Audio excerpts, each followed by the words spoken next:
Yes. Yeah. This is good. That's it. Yes. My name is Djibril Vuille. I'm a screenwriter and director. I also studied Design Management International in Lucerne. And I've been making movies basically for my whole life. It all started with music clips with rappers in the city I grew up. And now I'm still making movies. I love it. What inspired you to become a writer and director? I think it was a lot of things happening in the world that, like stories that I didn't agree on. So I thought, why not write different stories? Why not write different plots, imagine different future? Because a lot of things that I see happening in the world at the moment, like they feel like fiction to me, but more in politics and in like real life. And so that's why I thought, why not use fiction as a tool to write a better B-plot? And what's the most rewarding part of your job? I think it's imagination. What do you want your audience to feel when experiencing your films and productions? I think I like stuff that is tragic. I like tragedies. But I also like to show the tragedy and make it a happy ending. But I think in order to make it a happy ending, you have to know the tragedy first. Because a lot of movies I grew up watching go straight to the happy ending without looking at the tragic stuff happening.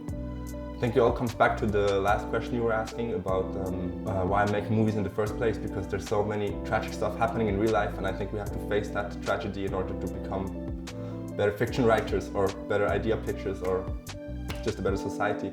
I mean, I think it all goes back to ancient Greece, where they all managed like some extent of an intention and obstacle game, where they state their intention and say what they want. And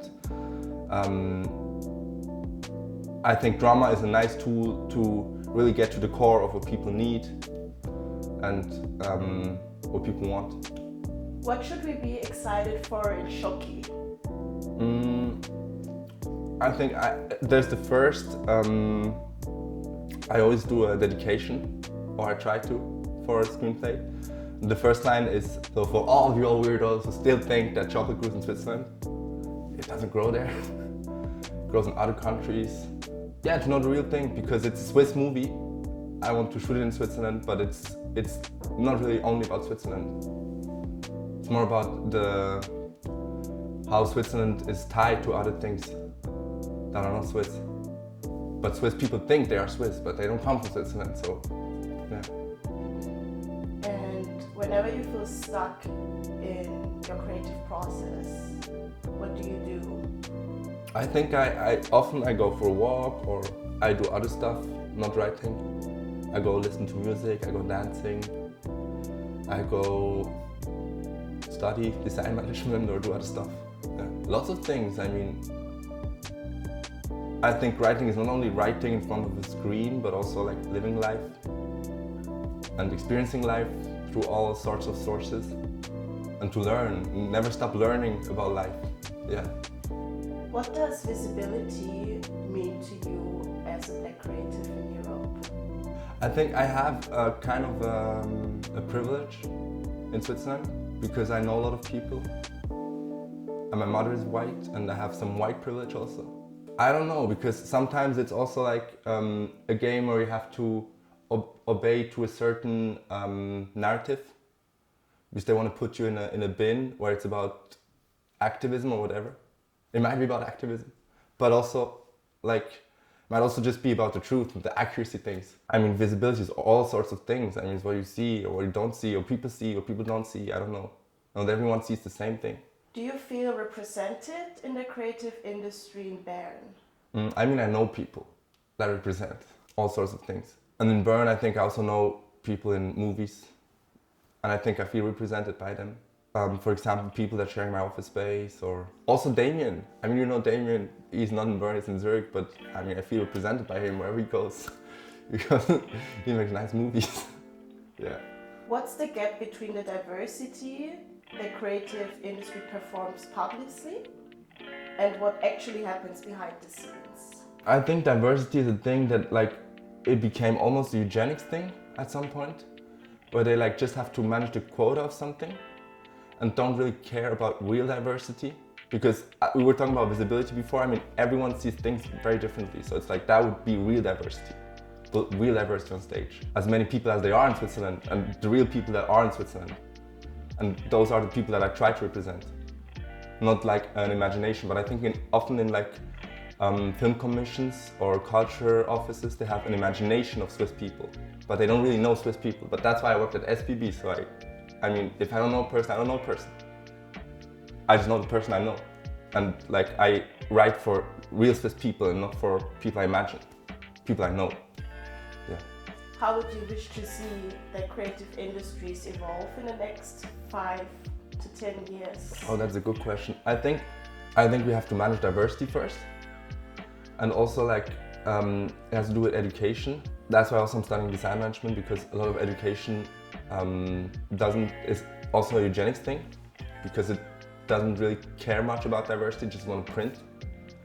And I think fiction writing is an important skill to manage diversity, because then you can explore all sorts of different imagination or things that could happen before you print or before you write them. And I wish for our culture also to manage that. What does culture mean to you? Many things. I was talking to a right-wing deputy in Swiss Parliament, like the most right-wing in the city of Bern. And we were talking about culture, because they always try to cut the funding for the culture, right? And then I was like, so you don't care about Swiss culture?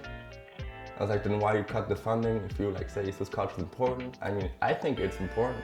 For me, it's about reuniting things that really are our culture, and not things that we imagine or plan from like a concept base and say, let's print this concept on everyone. But really, what is our culture? Because our culture happens every day on the street.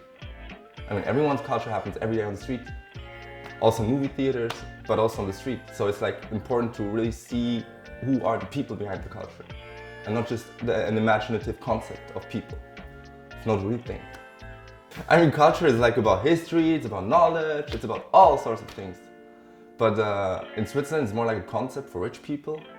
And that's why I get that the deputy didn't like culture, right? That's why I get why you don't vote for it. But still, I mean, if you think of culture happening on the street, we could manage because we have the money, but we ain't using it right. So I don't know. I think it has to manage less money first before it manages more money. Yeah. Because I mean, in every country I know in West Africa, they manage without money culture. They just go on the street, but they manage food also. I mean, we don't even manage food in Switzerland. We don't even manage, like, there's people on the street, not having food, not having homes. And then, like, our culture in Switzerland is going to other countries in Africa and try to feed them. But, like, we don't even manage to feed ourselves. So I don't know the culture budget, but maybe they should spend for food first and then we can manage more things, but I don't know. What would you say can Switzerland learn from culture management in West Africa? I think it's about sticking it to the real talk, to the real honesty of people that like talk what they feel and say what they feel and think what they feel and do what they do. I think it's when people stop inventing shit about everyone. Then it's a real thing, and I think then we can just sit down and talk and get together and talk about everything we want, because I mean, for who are we managing the money if not for Swiss people? And not for Africa? And who are we managing for?